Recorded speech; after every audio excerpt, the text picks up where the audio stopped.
सबसे पहले एक बात इस सदन में जिम्मेदारी के साथ बताना चाहता हूं।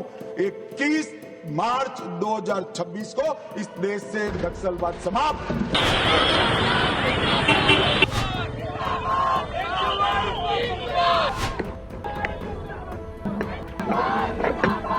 दिल्ली के इंडिया गेट पर कुछ युवा जमा तो दिल्ली में बढ़ते प्रदूषण के खिलाफ हुए थे, लेकिन प्रदूषण से तो दिल्ली वालों की आंखें लाल नहीं हुई।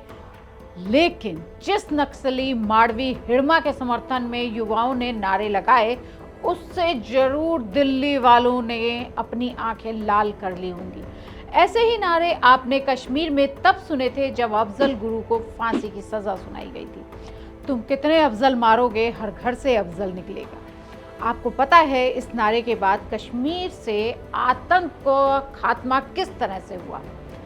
ठीक वैसे ही अब वो वक्त आ गया है जब देश से नक्सल खत्म हो। ये युवा उस हिड़मा का समर्थन कर रहे थे जिसने न जाने कितने मासूमों को मौत के घाट उतारा, कितने ही सुरक्षा जवानों को मार डाला। पुलिस रिकॉर्ड में हिड़मा को हिंसा और क्रूरता का दूसरा नाम कहा जाता है। वो हिड़मा ही था जिस पर आसिरगुड़ा, चिंता गुफा, कासलपुरा, बुरकापाल, मुनपा ऐसी जगहों की लिस्ट लंबी है जहां जनसंहार हुए और उसने सैकड़ों सुरक्षा बलों और मासूमों को मार गिराया। मुझे यकीन है कि ये जो ऊपर नाम मैंने लिए हैं वो आपने कभी नहीं सुने। इसकी बड़ी वजह यह भी है कि हमारे देश में फैला ये नक्सल, क्योंकि झारखंड, छत्तीसगढ़, उड़ीसा, आंध्र प्रदेश और महाराष्ट्र के करीब 126 जिले ऐसे हैं जिन पर नक्सलियों का कब्जा है और विकास से ये कोसों दूर है।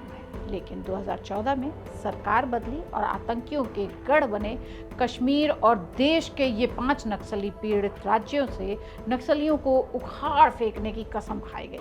और यही वजह है कि 18 नवंबर को हिड़मा की मौत के बाद अभी तक 300 नक्सलियों ने सरेंडर कर दिया है और सीपीआई माओवादी ने सरकार से नक्सल विरोधी अभियानों को 3 महीने यानी फरवरी 26 तक रोकने की अपील की ताकि नक्सली बड़ी संख्या में आत्मसमर्पण कर सकें। ये बात अलग है कि 24 घंटे बीतते बीतते ही संगठन सेंट्रल मिलिट्री कमीशन सीएमसी जिसे कहते हैं अपने ही नेताओं और लीडरशिप के खिलाफ एक और स्ट्रॉन्ग मैसेज देती है और सभी कैडरों से 2 से 8 दिसंबर तक पीपल्स लिबरेशन गुरिल्ला आर्मी जिसे PLGA क्रांतिकारी ऊर्जा के साथ मनाने और आखिरी सांस तक लड़ने का संकल्प दोहराने को कहती है।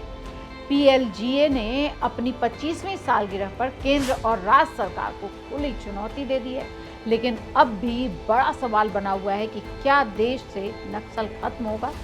गृह मंत्री अमित शाह ने इसी साल मई में संसद में कहा था 31 मार्च 2026 तक नक्सलवाद देश से खत्म हो जाए। और जिस तरह से नक्सली सुरक्षा बलों के साथ मुठभेड़ में ढेर हो रहे हैं और सरेंडर कर रहे हैं, उससे यही लग रहा है कि अब नक्सली घुटनों पर हैं। अगर सिर्फ जनवरी 2024 से नवंबर 2025 पर ही नजर डालें तो 21,400 से अधिक नक्सलियों ने सरेंडर कर दिया है, जबकि 1800 के लगभग गिरफ्तार किए गए हैं। 448 से 500 के बीच मारे गए हैं।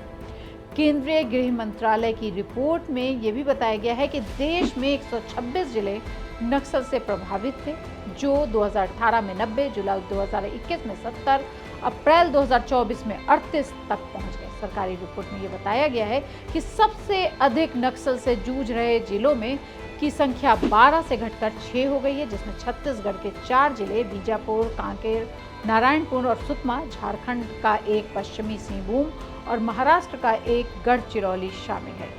इसमें से 6 जिले आंध्र प्रदेश अल्लुवरी सीताराम राजू, मध्य प्रदेश का बालाघाट, ओडिशा का कालाहांडी, कंधमाल और मलकानगिरी शामिल है, जबकि तेलंगाना का भद्राद्री और कोथागुडम में नक्सलवाद के खिलाफ लगातार कार्रवाई के कारण बैकफुट पर आ चुकी है, जबकि दूसरे नक्सल प्रभावित जिलों में की संख्या भी 17 से घटकर 6 रह गई है। इसमें छत्तीसगढ़ का दंतेवाड़ा, गरियाबंद और मौला मानपुर, अंबागढ़, चौकी शामिल है। झारखंड का लातेहार, उड़ीसा का नुआपाड़ा और तेलंगाना का मुलुंग के जिले शामिल हैं। सरकारी रिपोर्ट में यह भी कहा गया है कि पिछले 10 वर्षों में 8,000 से अधिक नक्सलियों ने सरेंडर किया है। यही वजह है कि अब नक्सल प्रभावित जिलों की संख्या 20 से कम रह गई। पिछले एक साल में सरकार द्वारा चलाए गए अभियान में 300 कैडर मारे गए हैं, जिनमें 8 सेंट्रल कमेटी के मेंबर, 15 स्टेट लेवल के नेता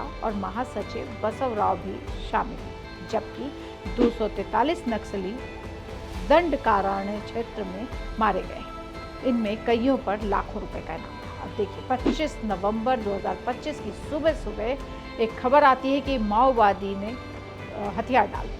सरेंडर में Kutul area committee Kunkar DVC member Dinesh Pandey भी हैं।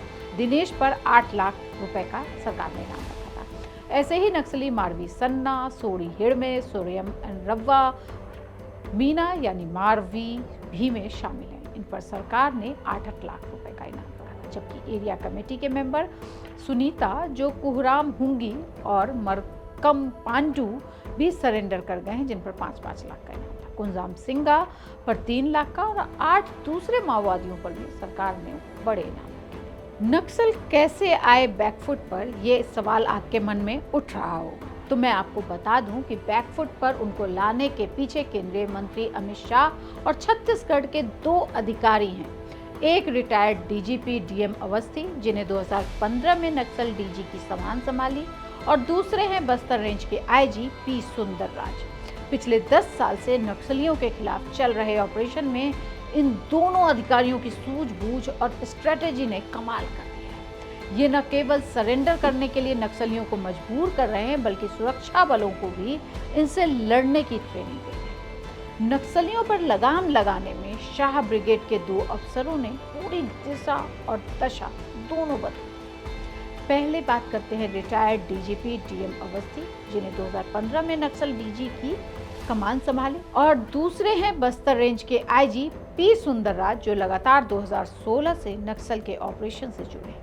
दोनों ही नक्सलवादियों पर और नक्सलियों के गढ़ में बैठकर उन्हें वहां से खदेड़ने में जुटे हुए हैं। 2023 में ही अमित शाह ने टीम को 2026 की डेडलाइन दे दी थी।